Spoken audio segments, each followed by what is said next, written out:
the small car. It's becoming increasingly popular among American drivers. Domestic and foreign manufacturers are marketing little car models with vigorous advertising of their claimed advantages. But what isn't being advertised is another aspect of these little cars: the crash protection they don't give their human occupants.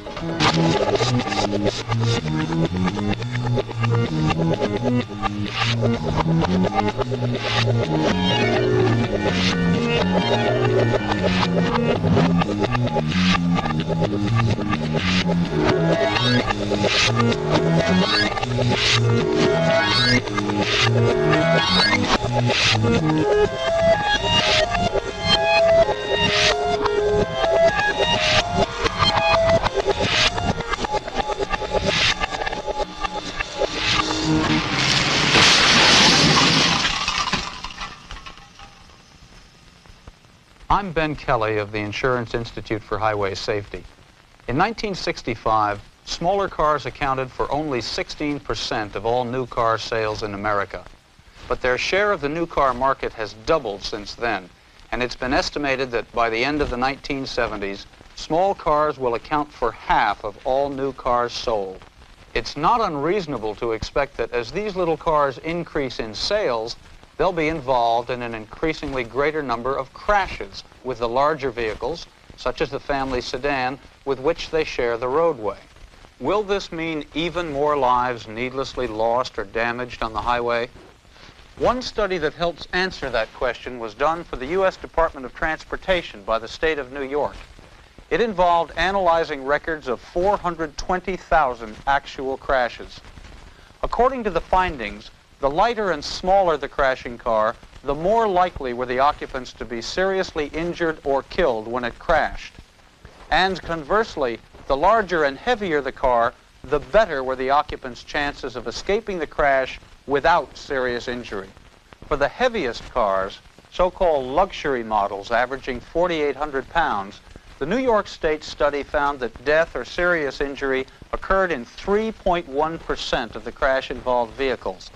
But for compact cars, weighing an average of 2,800 pounds, death or serious injury occurred more than twice as often.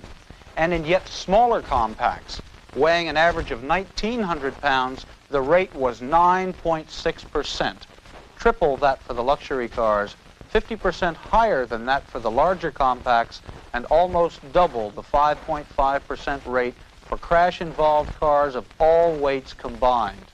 To compare the kinds of protection that occupants of smaller and larger cars can expect in real-world crashes, the Insurance Institute for Highway Safety has carried out the exploratory series of crash tests you're about to see. Each test involved a head-on crash between a smaller and a larger car, with each car traveling at a speed between 40 and 50 miles per hour, common everyday driving speeds, considerably lower than those allowed for much highway driving. Results of these tests were made public by Dr. William Haddon, Jr., president of the Institute, at a press conference in Washington, D.C. in late 1971. I must say that even we were shocked at the extent to which some of these cars collapsed when we had these tests run.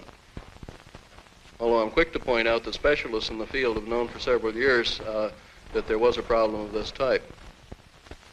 In the tests, you'll see a good deal of mangled sheet metal. I urge you to focus not on that, however, but on the far more important damage to and within the passenger compartment, the package that's supposed to protect you, the car's human contents. In these tests, the crash cars were operated from a command car in which the test drivers remotely controlled the speed and direction of the actual test vehicles.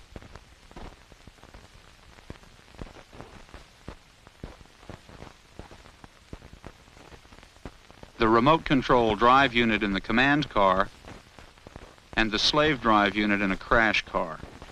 Crash cars also were equipped with onboard cameras and recording devices.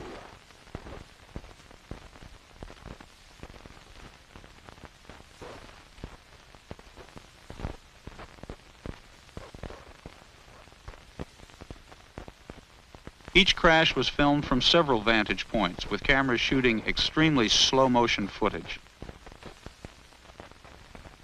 The first cars in our initial series were 1971 model Chevrolets, a small car, the Vega, and a sedan, the Impala, each traveling at 43 miles an hour.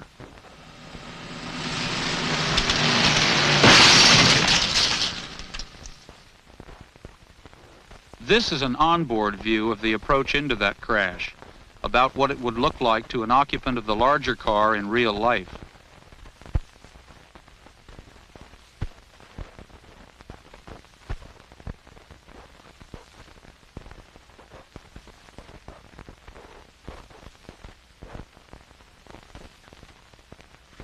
The crash of the 1971 Chevrolet Vega gives a vivid example of hostile intrusion by an outside element into the passenger compartment.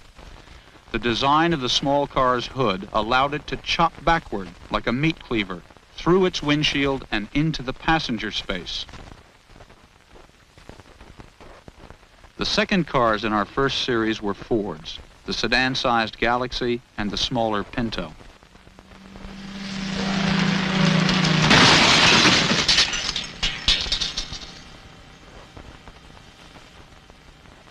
Here's an onboard view of the crash from inside the Pinto.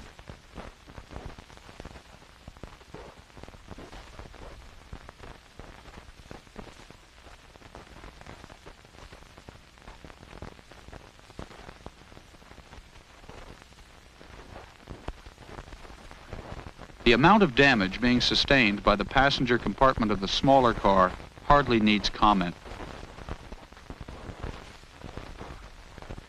Its door flew open as the passenger compartment was squashed.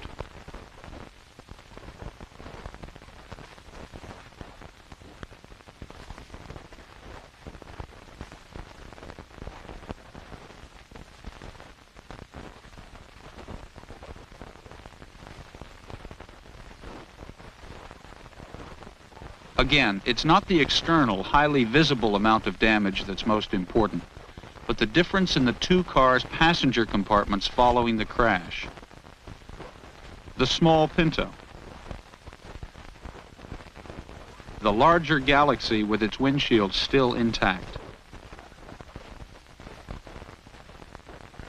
And again, the Pinto, whose windshield has fallen out and draped itself like a blanket over the front of the car.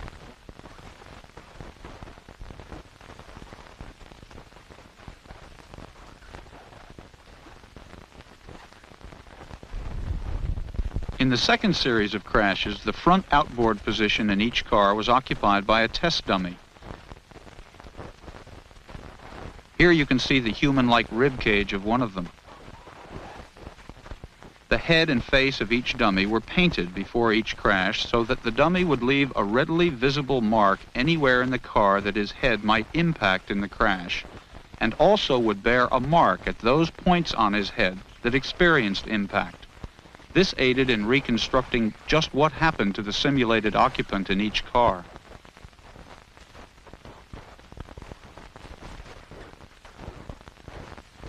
The head restraint in the Chevrolet Impala could not be positioned to be fully behind the dummy's head. This was true also of the small car's non-adjustable restraint. And now the crash test of the 1972 Chevrolets.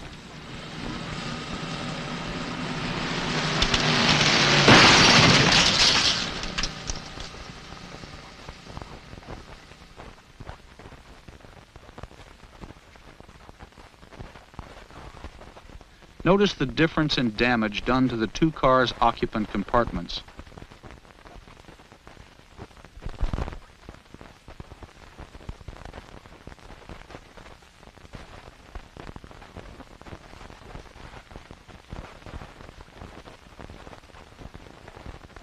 Invariably, in all these crashes, the lighter, smaller car was propelled backward from the actual point of impact.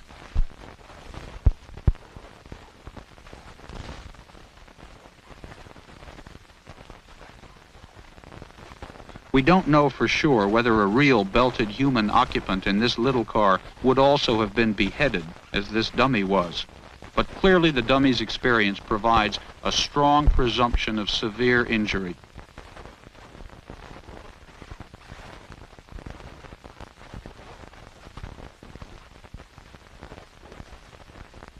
This is the collar mechanism that snapped in the dummy inside the Vega during the beheading, probably as the belted dummy was hurled against this windshield.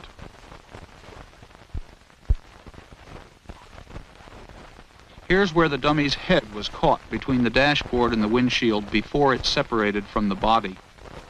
Glass was embedded in the dummy's face. Its arm was sliced open during the crash, and its knees jammed under the dashboard.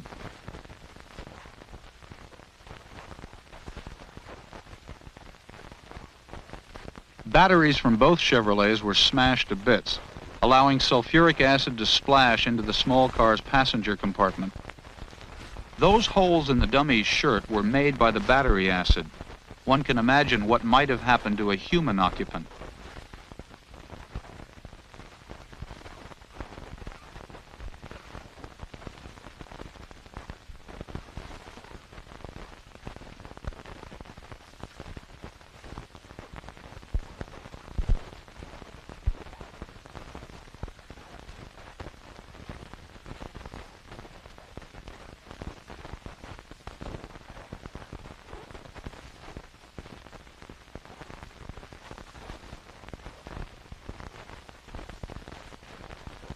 In contrast to the little car, here is the relatively intact passenger compartment of the larger Chevrolet Impala. The dummy is in comparatively good condition after impacting the padded, energy-absorbing dashboard. Its head restraint, however, was pushed down out of position during the crash.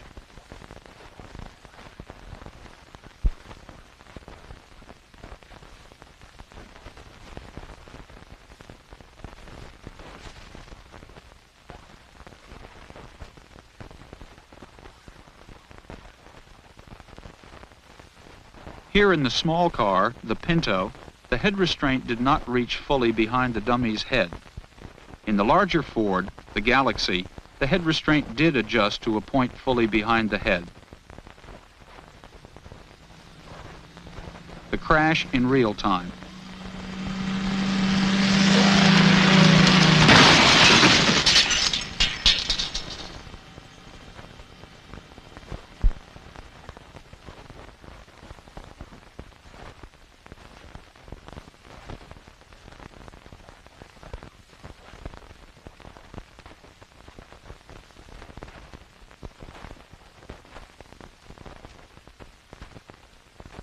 Notice the rear window flying out of the Pinto in this slow motion view.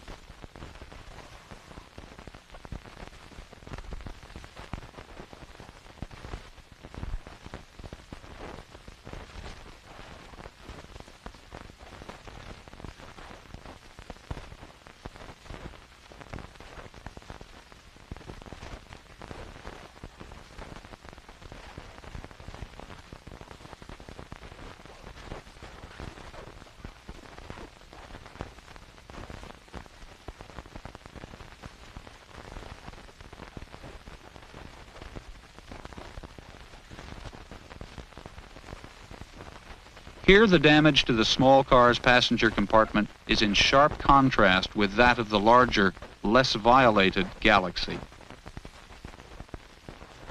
The small Pinto's fuel tank was ruptured. Its right front door partially ruptured when the latch broke loose, and the roof buckled inward like a cave-in, allowing the dummy's head to impact the ceiling of the passenger compartment.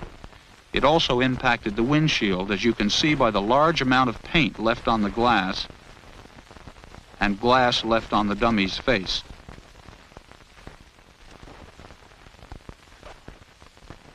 A broken shoulder harness and lap belt in the Pinto.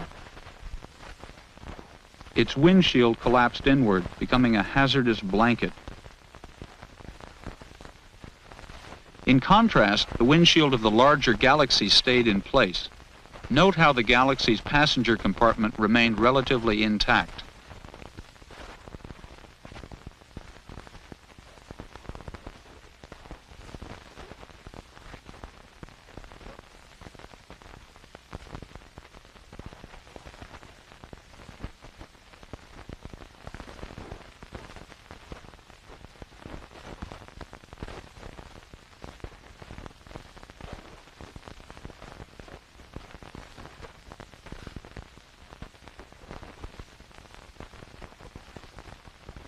This head restraint on the Dodge Colt couldn't be adjusted fully behind the dummy's head. That also was true for the larger car, the Fury.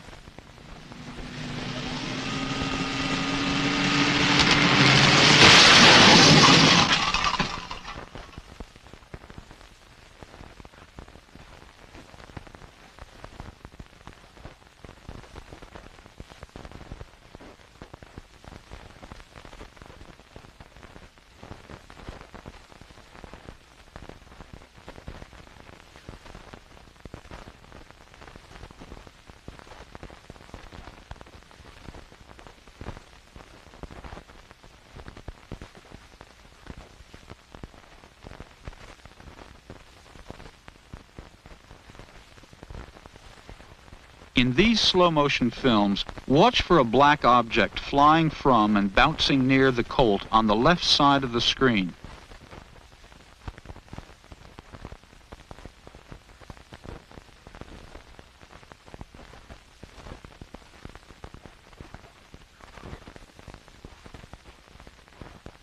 As designed, that safety device, a head restraint, turned into a potentially lethal weapon, a two-pronged flying missile. It should have been made to stay in place.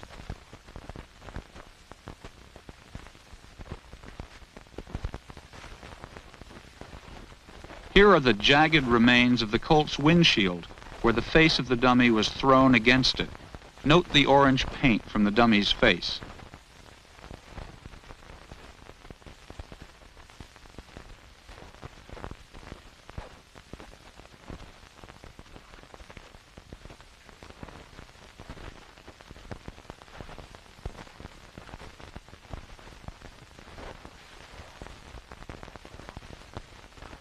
Here again, broken safety belts.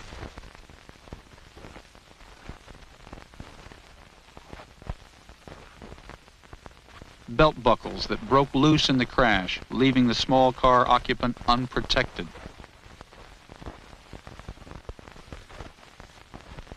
Along with other damage to the dummy in the small car, its leg was broken off. Once again, broken batteries from both cars. Notice the great difference in passenger compartment damage. Even though the dummy in this Plymouth Fury was thrown forward enough to impact the dashboard, he didn't hit it with enough force to leave much deformation. This was so even though his shoulder harness broke. The Fury's head restraint was plunged out of position. The two cars crashed at comparable speeds, but hardly suffered comparable occupant package deformation.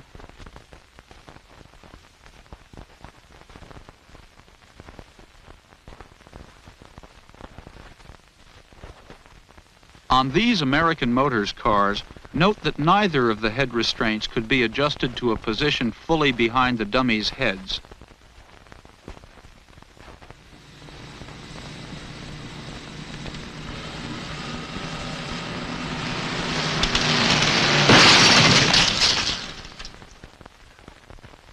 You can see that the Gremlin, by far the largest and the heaviest of the small cars tested, escaped with less actual deformation of its passenger compartment than the other little cars. A view of this same crash from inside the Gremlin.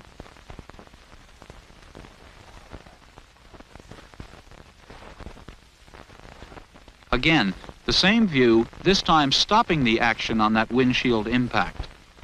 Now the dummy is starting forward, it is into the windshield, and now it is already on its way back toward the seat. This illustrates the rapidity with which dummies were hurtled forward in all these crashes. The dummy in the small car impacted the headliner, the sun visor and roof beam area, the windshield, and the dashboard.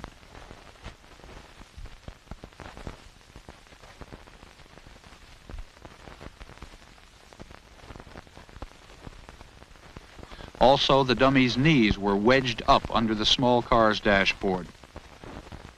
Once again, a broken safety belt buckle. On this one, the metal of the latch actually ripped in two. Again, broken batteries. In the Ambassador, the dummy also impacted the dashboard, but not with enough force to cause dashboard collapse. The shoulder harness anchorage tore loose from its mount in the larger car, allowing the dummy to be thrown forward.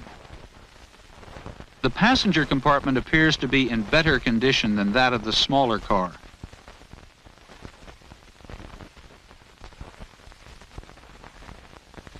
The large car's doors survived the crash in good shape, unlike the little car, which showed door buckling.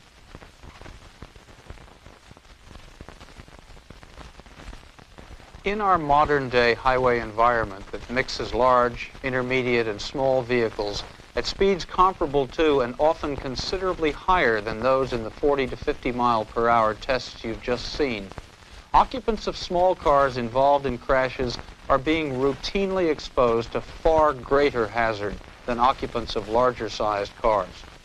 But they've not been alerted to this risk prior to car purchase. They have not been given vital information about the distinct safety drawbacks of these vehicles. Just as the public is being warned about other environmental hazards, so does it need to be warned of the hazards inherent in these small cars that are being so favorably and so heavily advertised. The American consumer must have this information as an essential basis for choosing for or against the small car.